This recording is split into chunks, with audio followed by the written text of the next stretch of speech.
Et yo les amis, c'est d'ici, on est de retour sur la chaîne Vieux Con. Voilà, je le mettrai par ici. Voilà, donc avant de démarrer, je voulais vous remercier puisque ça fait 2 mois que l'aventure Vieux Con a démarré donc sur cette chaîne.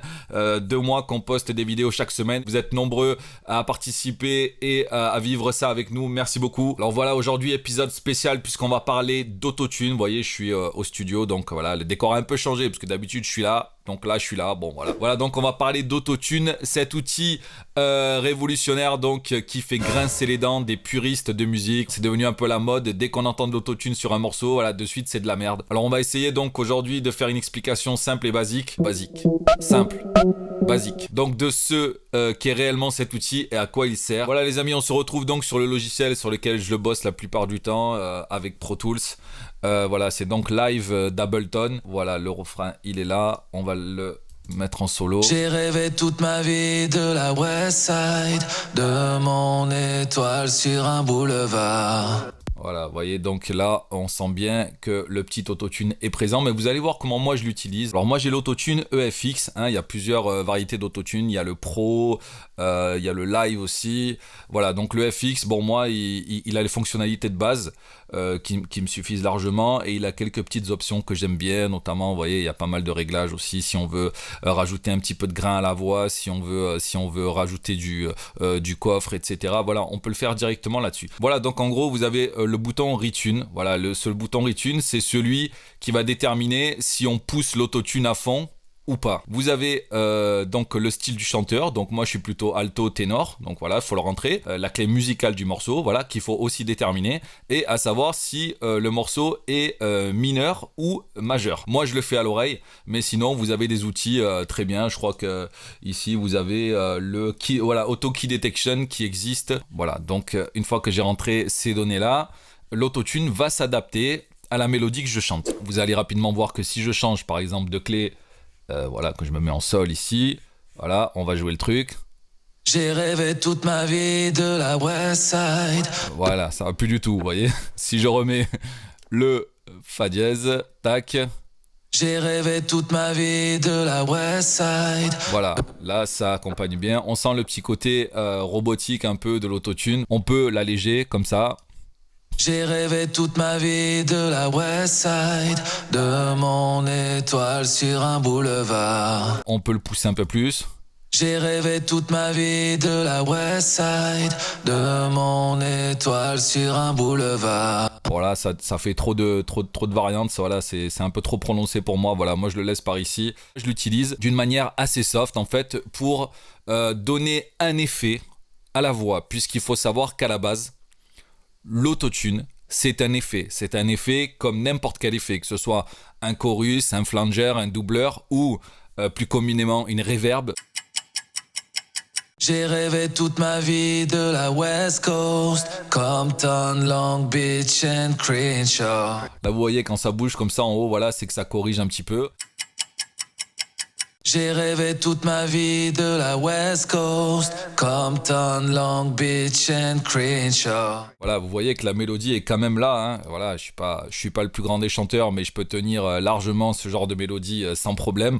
Voilà, sauf que l'autotune, ça nous rajoute un petit grain, ça corrige quelques débuts et fins de phrases, et voilà, ça nous évite de rechanter, on va dire 20 fois. Donc l'autotune, si on l'utilise, pour moi c'est sciemment, ça veut dire voilà qu'on veut vraiment donner ce petit effet robotisé. À l'époque des Daft Punk, quand c'est sorti, voilà, les Daft Punk, ils avaient cet effet hyper robotisé sur la voix, et tout le monde trouvait ça génial, alors qu'aujourd'hui, quand on entend certains rappeurs dont je tairai le nom, mais vous savez très bien de qui je parle, de suite on crie au scandale et à l'escroquerie. Comment on faisait avant sans l'autotune? Par exemple, à l'époque de Ray Charles, voilà, je sais pas si vous avez vu le film Ray, mais si c'est pas le cas, je vous le conseille.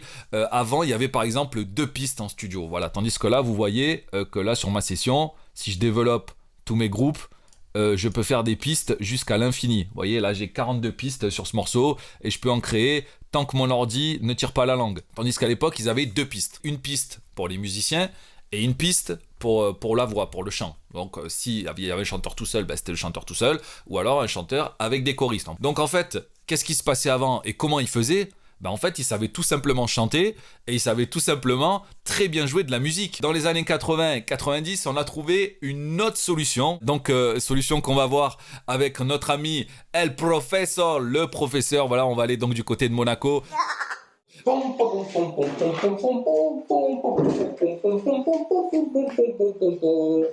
Oh fils, est-ce que tu te rappelles du titre de Corona, The Rhythm of the Night? This is the rhythm of the night, oh night, oh yeah. Alors, ce qui est très important, ce qu'il faut savoir, c'est que c'est la voix de l'italienne Giovanna Bersola qu'on entend sur ce titre, hein, et c'est pas la brésilienne Olga Souza que tout le monde a vu à la télé. Pourquoi? Parce que le producteur Francesco Bontempi, il a vite compris que Olga Souza ne savait pas chanter et qu'à l'époque l'autotune n'existait pas. Et oui, je vous souhaite à tous une très bonne semaine et je vous dis à bientôt. C'était le professeur. Voilà, donc vous voyez que dans les années 80, 90, voilà, on se cassait pas la nénette et voilà, les gars faisaient tout simplement rechanter par quelqu'un d'autre.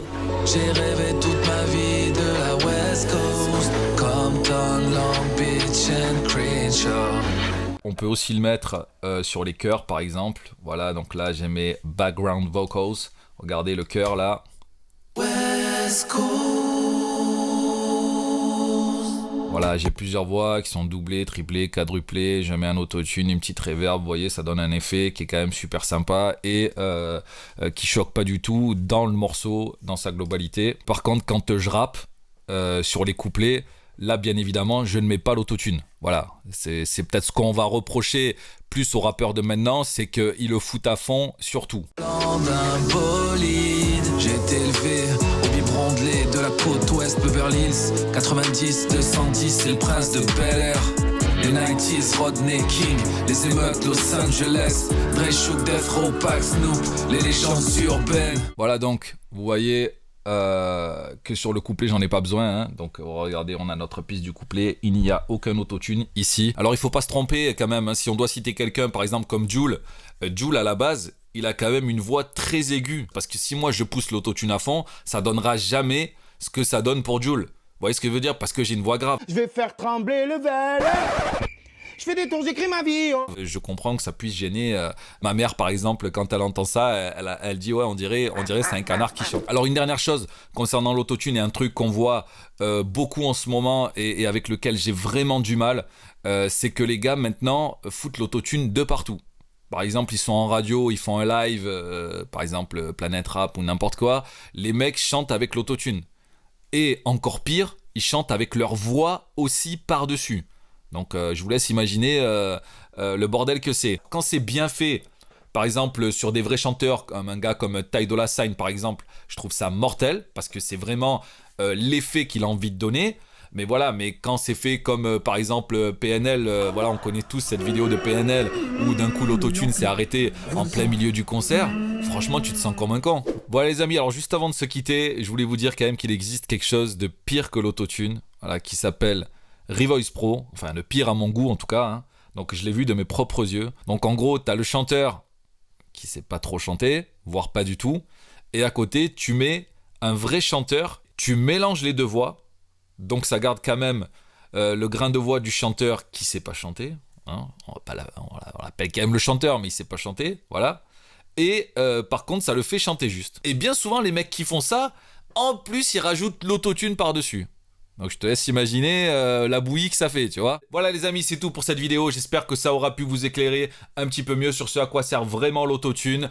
Pour ceux qui veulent remater toutes les vidéos présentes sur cette chaîne, voilà, n'hésitez pas, elles sont dispo. Merci à tous d'être présents sur cette aventure vieux con. Voilà, ça fait 2 mois donc que la chaîne existe. Le titre qui tourne dans cette vidéo s'appelle J'ai rêvé. Voilà, c'est un titre qui sera présent sur l'album Vieux con que je suis en train de préparer actuellement. Il y aura quelques surprises aussi pour l'été. Voilà, je vous en dis pas plus. Restez connectés les amis, vendredi prochain, une nouvelle vidéo. Ciao! J'ai rêvé toute ma vie de la West Side, de mon étoile sur un boulevard. Habiter les hauteurs de Beverly Hills et remporter un jour un